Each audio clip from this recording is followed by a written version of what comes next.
Hello, magandang araw. Nandito pala ako ulit sa probinsya, Batangas. Binisita ko ang kubo ng nanay.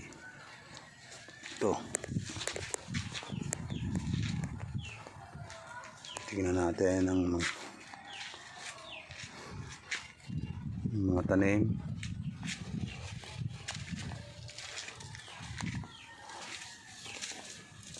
Okay pa naman, maraming pang puno. Malago na ang damo. Marami na rin nagtatanim sa paligid.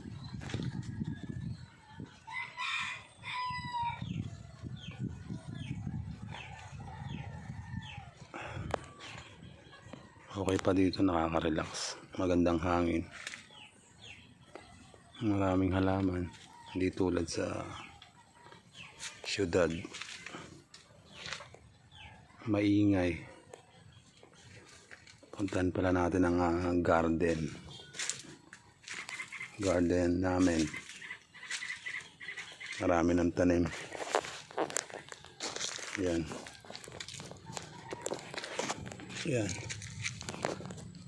yung mga tanim ng okra. Hindi pa masyadong malalaki, katamtaman pa lang, pero may namumulaklak na rin. Tapos may tanim na konting luya, tatatlo nga lang. Tsaka mga talong na bilog. Yan, talong na bilog. Madami yan.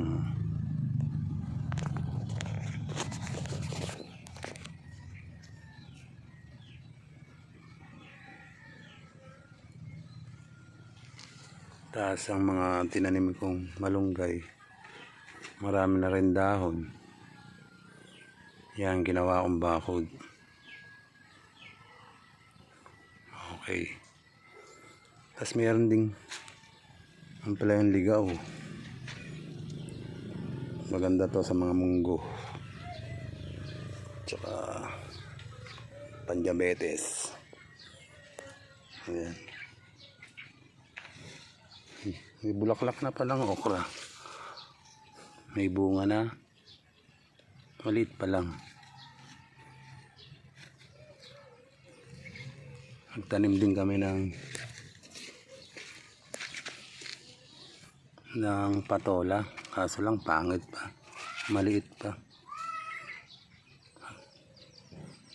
Na bago-bago lang lumalaki ang talbos. Tapos may tanim din kaming ito para sa ubo.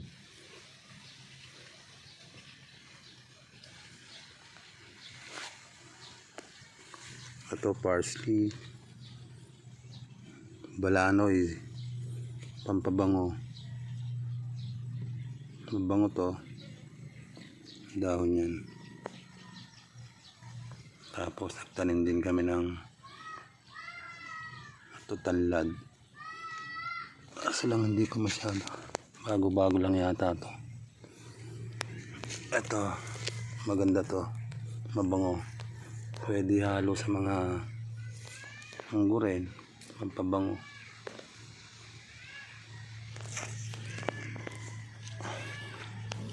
Medyo maliliit pa ang tanim.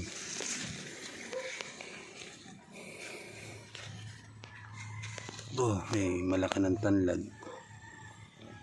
Pag magka-garden daw kayo, kailangan daw ng yan. Maganda daw itong gawing bakod para kontra sa mga ahas. Takot daw ang ahas dyan. Kaya nagtanim kami kahit konti lang. O tsaka oregano. Yan. Ang daming malunggay, sarap na sa gulay. Meron din kami saging. Nagkakapuso na. At Sitaw. Hindi nga lang kaganda ng sitaw. Pero marami ng bulaklak. Parang na lalagyan siya ng insekto. Yan.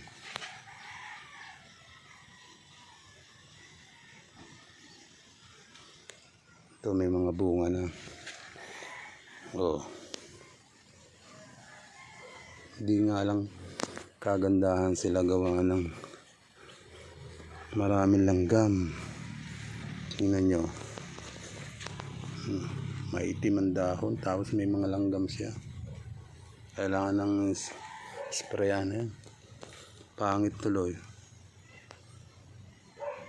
Oh. Sitaw. Oh. Ang daming sitaw kaso lang yun nga, hindi magandang pagkakatubo. Yan, balano eh. Meron din ulit kami. Maraming balanoy dito. Kasi mahilig ang mga Batanggenyo sa mga laga lang. Ilalagay sa laga ito. Mabango kasi yan. Mabango pa sa tanlad. Tapos nagtanim din kami ng konting talbos ng kamote. Yun, talbos ng kamote. Kaso lang, marami rin butas. Pero okay na rin yan. Gawa nga nung kahit pa paano may matatalbos din. At papaya. Papaya namin ay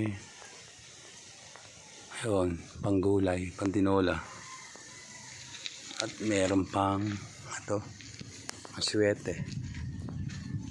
Aswete. Ayun pa ang papaya. Medyo matanda na nga lang. Mataas na eh.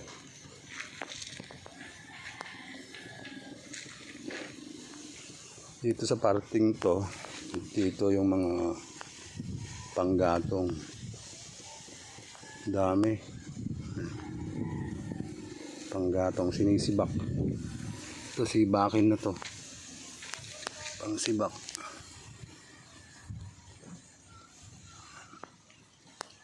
Kahit saan may patola pa rin dito. Ito patola. Ayan, nakagapang. Agapang. Tapos ang pala yung ligaw. Ayan. Kailangan talaga natin magtanim gawa ng sobrang mahal ng mga gulay ngayon, ginto. Grabe, bumili nga ako ng patola ng isang araw, 150 daw ang kilo. Tapos 75 isang peraso. Kaya ngayon, doon nagtanim kami ng patola. Kaganda.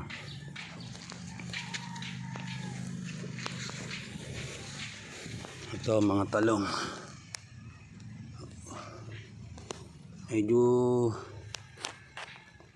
hindi pa masyadong malalaki. Ito variety nito pala yung bilog na talong yang araw-araw na namumunga. Yung green siya. Yun yung talong na yan. Dami oh. Yun. Hanggang doon. Mga isang buwan na lang siguro. Lalaki na yan. Tapos mamumunga na.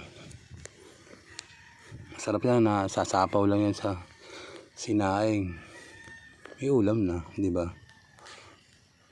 Tapos meron din kami ditong ito, kamyas. Maliit lang siya oh. Pero may bunga na. Ilang piraso. Ayan, may ginagamit sa pangat. Tulingan. Liit lang. Liit lang. Ito pa isa.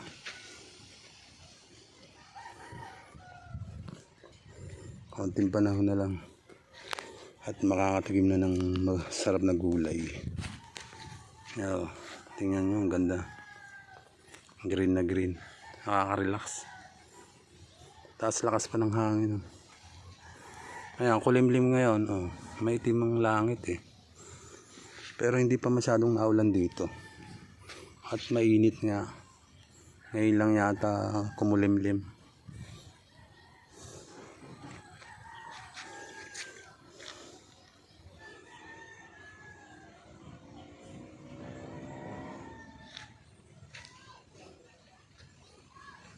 Ito, may saging din kami dito. Saging ay, ayan, tampuhin ang tawag dyan eh. Ewan kung bakit tampuhin. Tampuhin daw. Baka nagtatampo. Tapos ito yung mulberry. Medyo malaki na rin. Namumulaklak pa nga lang. Ito naman ang San Fernando. Pag naglaman naman yan ni pwedeng gamitin sa sinigang. Tapos may siling ligaw. Yan, may bunga na.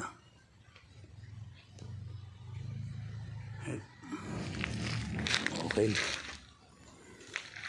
Hintay na lang natin ang paglaki ng mga tanim nating gulay. Mag-harvest na tayo.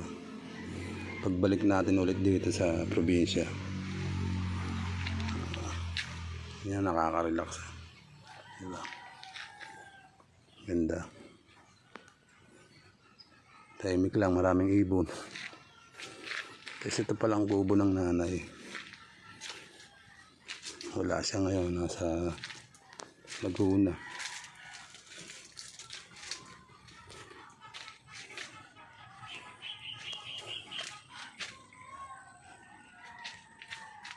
Sige, hanggang dito na lang. Napakita ko naman lahat ng halaman ko. Salamat.